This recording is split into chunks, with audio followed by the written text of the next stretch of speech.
Assalomu alaykum hurmatli Unidriver obunachilari. Bugun Dipolais 07 mashinasini olib qo'yamiz.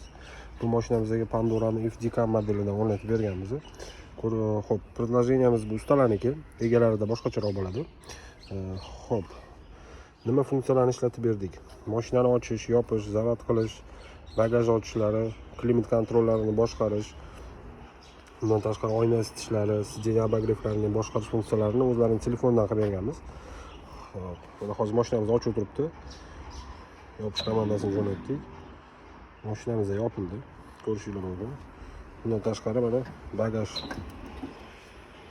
ochish funksiyalarini ham ko'rishingiz mumkin. Bemalol o'zlarining telefonlarida boshqarsalar bo'ladi. Klimat kontrollarini, mashinani zavod qilishlari, shina davleniya, batareya holatlarini ham bemalol o'zlarining telefonlaridan kuzatib turish imkoniyatini beradi. Kimga shunaqa xizmatimiz kerak bo'lsa, bemalol bizga aloqaga chiqinglar.